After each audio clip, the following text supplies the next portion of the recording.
Welcome to the Mindset Game podcast. I'm Verit Kogan, and I'm very excited to introduce you to Katharine Halpin. Katharine is a master level certified coach, author, and speaker. She left her CPA career to help executives and managers transform their teams and organizations into true communities where trust and respect are demonstrated. These communities then drive organic growth, which occurs because people feel inspired to bring their best selves to work every day. They feel safe to step up and speak up, and everyone is in roles aligned with their strengths and values. And these environments ignite innovation, which of course continuously drives growth. Her recent book is titled Alignment for Success: Bringing Out the Best in Yourself, Your Teams, and Your Company. And I'm so excited, Katharine, to have you here today. I know we met years ago through the International Coach Federation. And I know that your expertise is about how to create that alignment through engaging people even more effectively. And I wanted to bring you on the show because engagement, employee engagement, is a really big issue. Yes. Of course, during times of change when there's more distress and generally. And I'm just curious, are you aware of kind of like the latest research around employee engagement? Yes, of course. I think Gallup, everybody looks to Gallup as the number one source for this data because they do such great surveys. And their recent, in August 2023, they reported that only 33% of our employees in organizations across the globe are engaged. So that means 67% are not engaged. And of that 67%, they say 16% are actively disengaged. They're using the lack of clarity, the lack of a vision. They're taking advantage of all of those lacks in the organization. They're trying to fill those voids with their own gossip and rumors and bad attitudes and retiring in place. So it's a serious issue. Yeah. And I hear that from people as well in trainings that I do. And so what do you believe is the key? Of course, there are many of them, but what is kind of one of the more important keys to engaging people at work? Well, you'd be surprised in my career how many times I've seen leaders and managers forget to name a due date. Like they'll have these projects that are spinning like plates in organizations across the organization, whether it's IT or finance or marketing. They'll have these projects and nobody ever thought to put a hard due date on it. So that's one thing. Another thing is what I call interim checkpoints. So when a manager sits down with one of their key people to launch a new initiative or new project, they need to be prepared to share how we're going to measure success, how that success will be tracked and measure, and not just measure, but how it will be reported up the food chain to all the way to the board. Perhaps this manager and his person might just be one cell in a spreadsheet, but they need to really have a clear picture in their minds of how that success is going to be measured and what that data means. And then often people will give out those kinds of assignments like, we're going to need this, Bob, and they might say we're going to need it by March 31st or something, but they don't do what I call interim checkpoints. So what I like to encourage my clients to do, and when I speak or lecture or train groups, is to say, say you meet with Bob at 2 o'clock on a Thursday. Well, and you give him time to ask questions and really kind of negotiate those expectations. He can say, well, I'm going to need these resources, or I'm going to need this help. But then about 2 or 3 hours after that 2 o'clock meeting, it's really great to walk down the hall or pick up the phone or text Bob and say, Bob, now that you've had a few hours to think about this, do you see any obstacles that might arise as a result of this launch? Or do you see any more resources that you might need? Or do you see any hurdles that I can help you overcome? And then, but that's just the first interim checkpoint. Then on Friday morning, we want to circle back with Bob. Everything on track for the Monday deadline. And then, Friday afternoon you check in, Monday morning you check in. What are you sure you're on track for this deadline at 3 o'clock this afternoon where we're going to meet? Because you want to make sure that if Bob is not going to be successful, you want to know that in a day or two, not a week or two, or a month or two, or a year or two. I've seen so many people be retired in place and that people just let them languish for years. So, and this creates an environment where Bob feels so encouraged that he can come clean and say, because when a project is not successful, Bob knows it better than we do, better than the executives and the management team, that he wasn't being successful. So we want Bob to be able to come and say, I have some questions that have come up in my mind. Can we sit down again for 30 minutes and let me share my questions? So those interim checkpoints are a way to engage Bob clearly, consistently, and find out quickly if Bob is going to be able to step up, or if he's going to self-select out of the company. We of course want him to step up, and nine times out of 10 he will, but he'll do it in a way that he feels encouraged and supported, and feels safe to say whatever concerns he has. And I appreciate that we went right into like some detailed, tips and strategies here, because I know from research that it's really important to measure, if you will, as you said, because the measures are important. And it's Yes. most important. Oftentimes leaders are so focused on like the metrics of what needs to get done and so on, and they forget the human psychological needs, the kind of ultimate performance. And so it's really important for engagement to measure what actually matters most for performance. And I think also how you talked about kind of being clear, for example, with the due date versus vague. I think that the awareness piece about, what specifically needs to get done, not necessarily the how to get there, but part of the what is by when. And, clear is kind. So the more vague that we are with any aspects of the change, behavioral shift that we want people to do, is really, really important to be able to offer that, and making it an ongoing process, as you said, to check in, a few hours later, a week later, all of that. Because oftentimes what I hear or what I see in, especially again, when managing change, is that it's like a sporadic exercise, right? It's like, it's announced, here's what we need to do. And there's an expectation that people are just going to do it. And 90 days later, it's going to miraculously appear.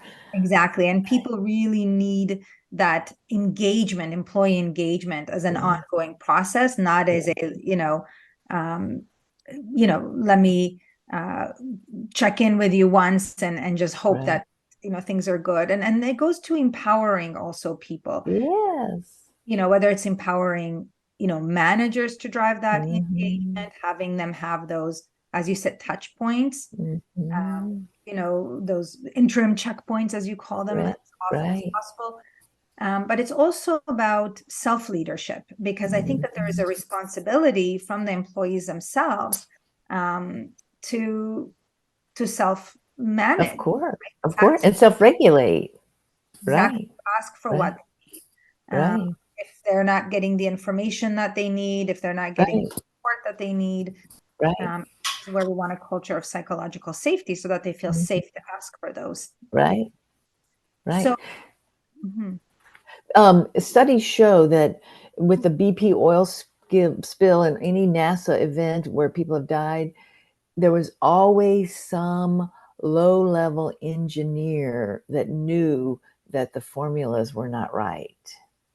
But either that person couldn't find their voice, or they found their voice, but executives didn't want to hear that person. Every time, 100% of the time, that when they go back and do the postmortem on those situations, there is always that one person. They'll say, well, yeah, Randall kept bringing up his concerns, but we never listened to him. So the data is always there. And this is what I think is the issue with change. Oftentimes people will, let's say have an idea or something like that, have to improve, and they'll come to their manager, and the manager said, oh, we've always done it this way, or have the resources, or job, or things like that. And so the key here is really to flip that on its head, and to really listen and engage with people, whether or not we can apply their ideas. is another issue, right? But at least to respect. Right. And Exactly. Mhm. We can't always apply every idea. I mean, I'm an innovator, so sometimes I have ideas that are not good ideas and I can't tell the difference. So of course we can't apply every idea, but like you're saying, give them the experience of feeling heard, being listened to, and encourage them to keep coming up with the ideas, because some of them are going to stick and be really good. Yeah. And so, what are you hearing from employees and the many, many companies that you work with around like the reason why they're not engaged? Like, what from the employee perspective, what Well, is the real issue here? it's their manager's lack of effectiveness in engaging them effectively and consistently. Studies have shown that for decades, that people don't leave a company and they don't leave a job, they leave a manager. They're just disgusted with their manager and they just feel so abandoned and they feel so left out to dry. They don't feel supported. And it's because of the shrinking of the workforce. I think, when I started my career 182 years ago, there was just a lot more middle managers, there were a lot more executive assistants, and so there was a lot more support to get stuff done. Now the executives are working 24/7 because they're addicted to their cell phones and the adrenaline rush they get from that next text, and the managers are being pulled in at 2 o'clock, getting emails 2 o'clock in the morning or on a Saturday morning, and people are working 24/7, and so they can't see the forest for the trees, and so they're not taking time to think strategically about how to engage their people. But during COVID, I did some research and wrote an article and then did a video series on it, of the 7 simple solutions to the Great Resignation. And I said in there, we need people to come back to work and we need them to bring their friends. Every company has so many unfilled positions, and the solutions are so simple, like just helping them feel like they're part of something bigger than themselves, so that they understand how their role building these widgets today is going to create safety for the customers, or productivity for the customers, or greater wealth for the customers, whatever that widget is that they're building. We have to help them see how that's going to really benefit the world. And then they'll give us 250% commitment. But if they don't have that clarity, they're going to be standing around the water cooler, or proverbial water cooler, on Zoom, gossiping, starting rumors. Yeah, not productive at all. So that's just one idea, but there's a million things that we could do to help those managers engage their people more effectively, more consistently. The interim checkpoints is one thing. Helping them know how they fit in the big picture is another thing. Getting people in roles that are in alignment with their strengths. See, my strengths were, I was so ill suited to be a CPA. I was only a CPA because my dad was a CPA and he was ill suited too. And so he worked all day, every day in meetings with the clients, talking about their vision for their company, their vision for their family. And then at night, on the weekends, he had to do their tax returns and their financial statements. And so he just died at 55 of a massive heart attack from all that work. So he's my why. I want people to, be dancing at their grandchildren's weddings because they've lived a long, healthy life. Hmm. Mm-hmm. So, thank you. So, there are a few really good points that just want to kind of reflect back again that you Mm-hmm. brought up. So, one of them is really the importance of giving people an opportunity to express, letting them feel heard, and on an ongoing process, of course. A part of that Mm-hmm. is, giving them meaning, like Mm-hmm. why are Mm-hmm. we doing this? What's most important Right. and relevant about this? And then it gets that emotional engagement. Yes. The Yes. engagement of like I'm physically here, but I'm not really here. And then there's the Right. all in, leaning into discomforts and change, Mm-hmm. because there is something that's uh, on an emotional level fulfilling and relevant Mm-hmm. and important to them. Mm-hmm. And of course, making sure that our team members are in roles that are best suited to them. And again, that requires Yeah. conversation, right? How are Right. you feeling about this, right? Right. Of course, there's Right. their performance, which may be indicative of the fact that they're not in the role, or maybe indicative, Right. but to have those conversations, um, Right. really important, because I think one of the things that people want more than anything else is to feel validated, to feel Oh, acknowledged, feel seen. There's a lot of loneliness. There's a lot, even though we're on our phones a lot, that feeling of not really being connected to something Right. is oftentimes the real issue with employee engagement. Yes. Yes. And so, it's like almost like the managers, have their back, if you will, right? So Yes. Yes. I, as a manager, as a leader, care about you, the human, not just you, Yeah. person who's going to get this Mhm. thing done for me and for. Mhm. So, what other tips do you have for leaders about how to really engage on that emotional level with their team members? Well, some of my most successful clients that I've learned from were people that took the time to really listen to the employees. Like a hospital CEO client I had 20 years ago, when she would go on the rounds around the hospital, she would stop to talk to random nurses, random clerks, random nursing aides, and she would ask them about their grandmother or their dog. She would remember the things that they had shared with her, and then they knew she cared about her, and they did give 250% in that hospital setting, which she was desperate for them to do that, because I think it was 680 bed hospitals, huge organization. So that's one simple thing. Doesn't cost anything. You don't have to get a $5 Starbucks gift card. You don't have to, get a plaque at the end of the year. Just ask them about their children and their loved ones and their dog, and then recognize them. I've had whole organizations transform themselves just from one simple tool I call acknowledgments to celebrate successes, to hit the pause button in every meeting, every one-on-one, every small group meeting, every all hands meeting, every meeting.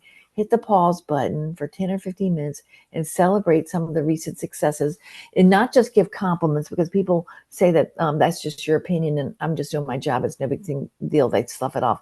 But to tell them specifically what they did and how that made a difference, either for a customer or a patient or a student, how did what they do make a difference? And then people will internalize that, and they will take that information home, and they will share that at the Thanksgiving table. They will share that at the supper table with their children. I mean, it is so important to be acknowledged. And like I said, I've had whole organizations transform themselves just out of that one tool. I believe it, because again, Yeah, it's, people want to feel like they're doing something that makes a difference. right, And right. making sure that we're sincere when we share. Yes. Oh my gosh. I'm not an animal lover, but if I came to your house, Vera, and you had a dog, that dog's going to come right to me and try to win me over. Or the cat, they just are drawn to me.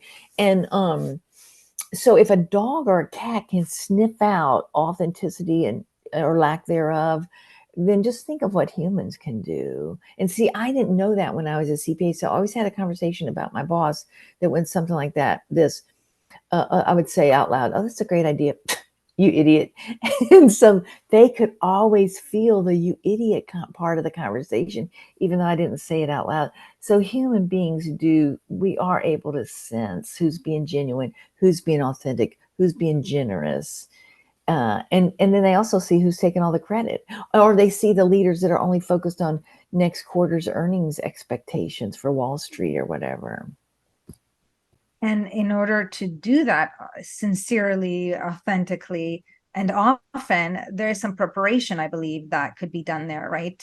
For leaders to consider, what can I acknowledge about these Right, individuals, and right. not only in terms of the metrics again on their results, but Yes, really also their effort, their yeah, intention, their yes, engagement, right? yes, And the results will follow. And so when right. you can almost like to the point of create a list, right, for each person, what Yes, we appreciate, what yes, we respect, what yes. we acknowledge, then it will be easier when we see them in the hallway or on the Zoom Mhm, meeting to mhm, share that. And when it's given mhm. from the heart, I do believe absolutely that it is felt on an unconscious level, and it helps Right. the other person to feel safe, to feel trusted, But and that mhm, psychological safety is obviously a huge part of employee engagement. it's huge. It's huge. Without that, you've got nothing.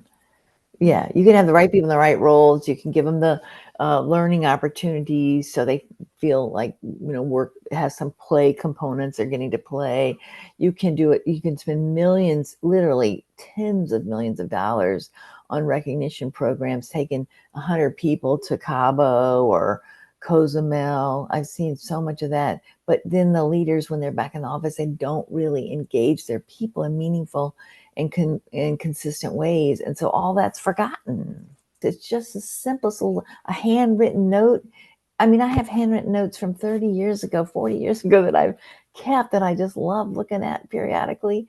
So a handwritten note or the acknowledgments or just feeling like they got listened to, and then like you're saying, giving them some evidence that you heard them and you are taking some action, even though you might not be able to implement all their ideas. We are going to tweak this process, or we're going to refine that initiative because they came to you with some good ideas. So I'm curious, again, in the context of employee engagement, what do you recommend for some leaders that are like, this all sounds great, but I just really don't have the time to give Right. that level of attention or reinforcement, positive Right. reinforcement, because I'm Right. overwhelmed, stressed out. What can we do about that Right. problem? Well, that's why I wrote my ebook, the Respond Not React Playbook. It's 9 simple, practical time management habits that I've done over my entire career, because I was always in overwhelm as a CPA because I was so ill suited for the work. It didn't matter if I was in audit or tax or consulting, I was still ill suited for all that work.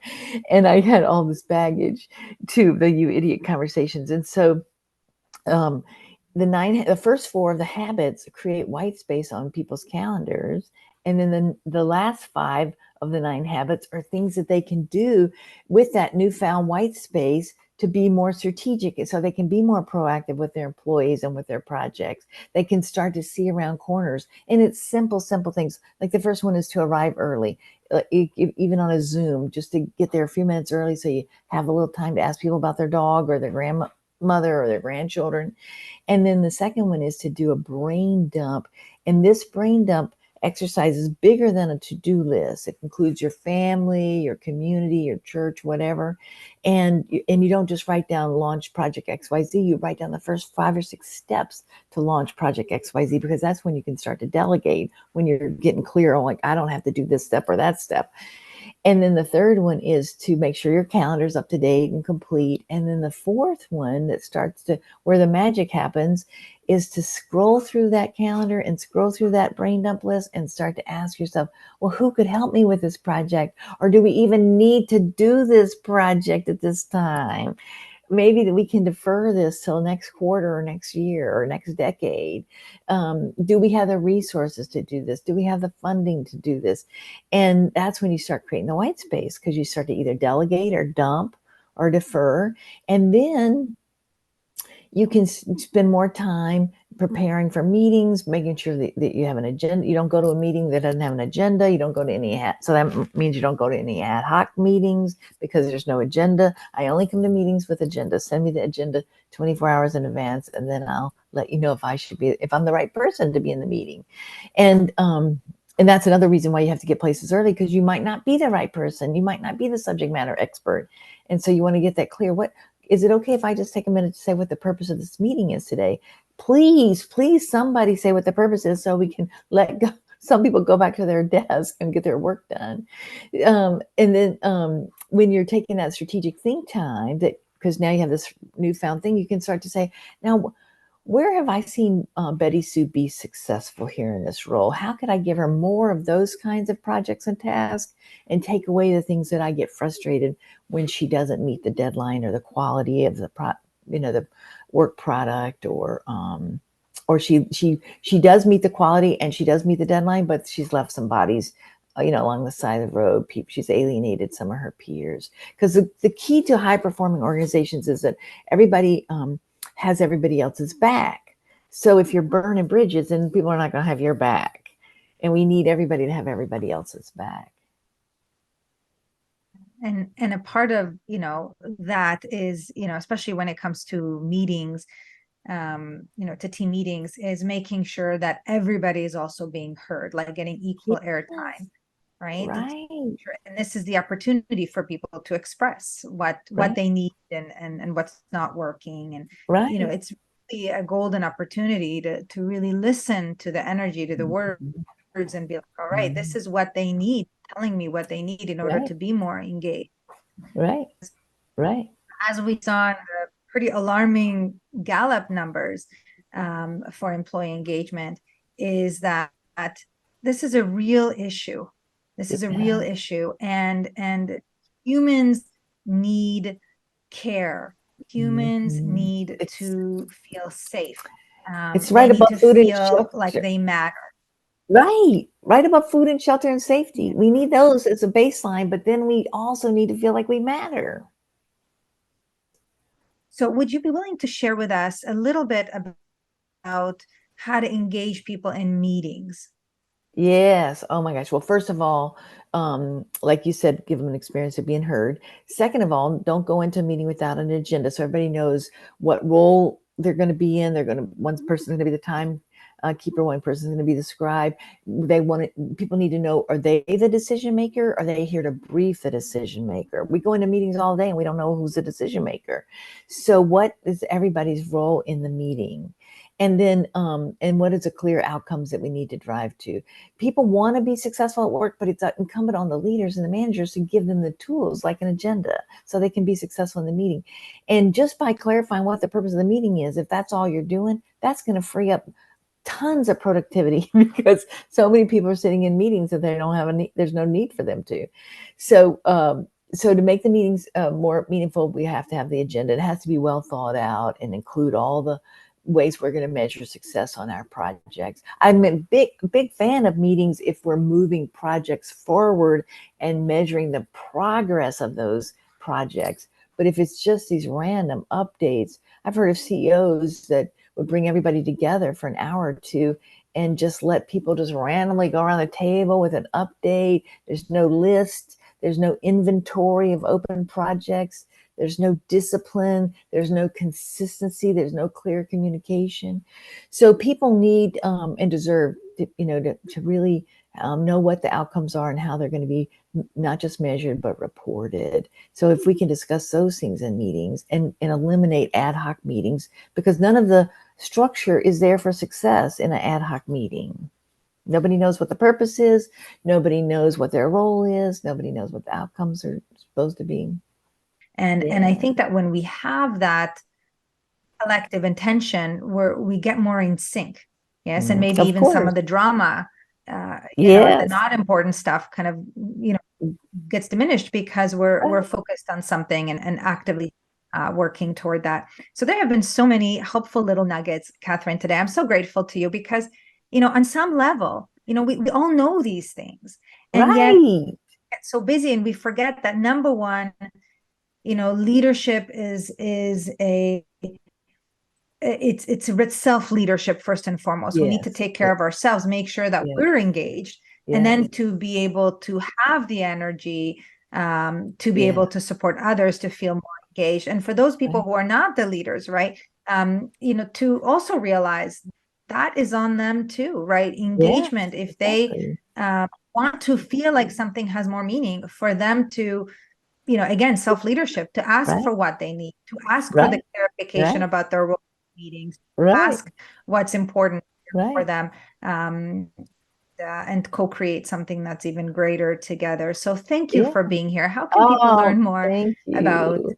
your Very program? well.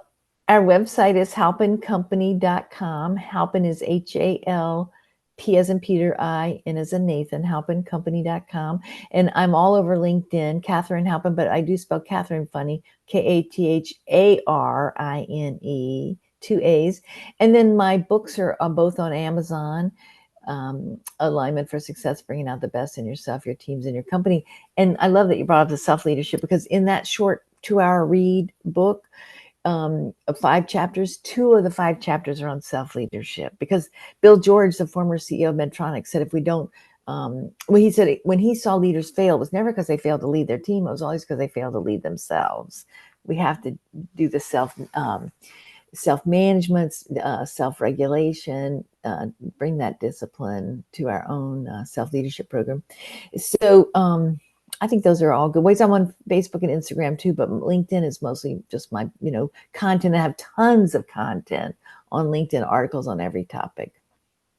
Yeah, wonderful. Well, thank you again for being here and for sharing with us some really helpful, practical tips to ourselves to feel more engaged, and of course, to help our team members be more engaged so that we can co-create something even grander for our team's organization and by extension, our planet. So thank you. Yeah, our planet. And can I say one more thing? I forgot to mention my video series. So if you're interested in the 7 simple solutions to the Great Resignation, I have about 5 videos on YouTube under the Halpin Companies. So thanks for letting me add that, Vered. Because people are desperate to hire. We have to be the employer of choice by engaging our people more effectively and more consistently. Thank you, Katharine. Thank you. Thank you, Vered. Such an honor to be here today.